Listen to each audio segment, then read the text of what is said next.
Someone with the initials MZ at Meta signed off on downloading at least 82 terabytes of pirated books to train Llama, their AI model. That's the same as watching Netflix for 3 years straight, or roughly 1 billion pages of text. So why did they do it? In this video, I'll dive into the dodgy world of shadow libraries and AI training data, why one of the richest companies in the world felt they had no choice but to pirate books, how they intentionally covered their tracks, and most importantly, why Meta and everyone in the industry is going to get away with it. But first, let's take a look at what these shadow libraries are. It's like Pirate Bay, but for books. Sites like Anna's Archive, Z Library, and most important to the story, Library Genesis, or as it's more commonly known, LibGen. LibGen started in 2008 as a niche Russian piracy site.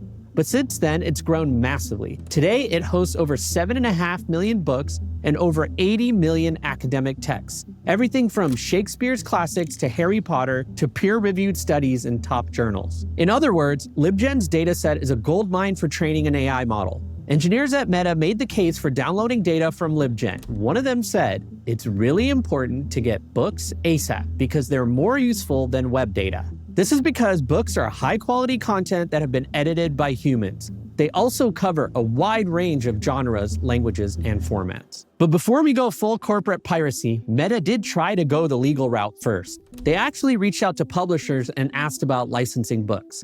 But Meta wasn't happy with the replies. Internal comms show a senior manager saying, "Seems unreasonably expensive." Another worker added, "It would be incredibly slow and take 4+ weeks to deliver the data." Meta didn't have that sort of time. They were already behind other players like OpenAI and Google in an increasingly crowded space. It became clear to them they were not going to catch up unless they took a shortcut. And after adding LibGen's dataset, Meta's internal testing showed a jump in performance of about 5%.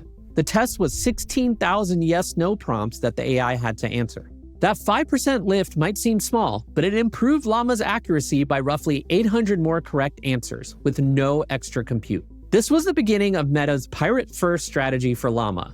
But first, they needed sign-off. So they sent it up the chain where someone with the initials MZ signed off on the project. Meta clearly tried to cover their tracks. They masked their IP addresses, scrubbed ISBNs, and deleted copyright tags. They even added filters to stop Llama from reproducing content word for word, like pages from Game of Thrones. It was almost like a digital crime scene cleanup.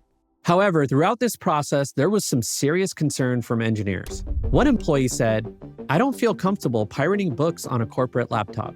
Another added, "If there's media coverage suggesting we've used data we know is pirated, this may undermine our negotiating position with regulators."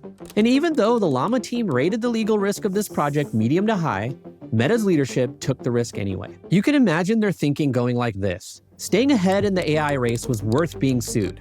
What's a few lawsuits compared to the money at stake? After all, the largest publishers earn less in a year than Meta does in a few weeks. How could they possibly take on the full force of Zuck's legal team? Eventually, as predicted, a bunch of writers and publishers found out and sued Meta.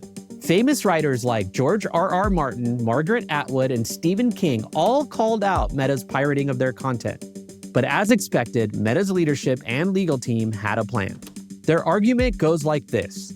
Using publicly available books to train AI models is fair use because the models transform the original material into something new. Meta has even suggested that scraping data from places like LibGen benefits end users, so it should be legal. And here's what's interesting. It's not just Meta using the defense. OpenAI, Google, Microsoft, Anthropic, and Stability are all facing similar lawsuits. And all of them are leaning into the same fair use defense, using it like a get-out-of-jail-free card. A director of engineering at Meta explained the strategy best. If we even license one single book, we won't be able to lean into our fair use strategy. So Meta had two choices: use the pirated books or let Llama fall behind. They made a calculated bet. The upside of better performance outweighed the risk of getting sued. And it fits Zuck's famous motto, move fast and break things. Only this time, the thing being broken might be copyright law. And that forces a bigger question. Now that you know how the sausage is made, are you going to keep feeding the machine?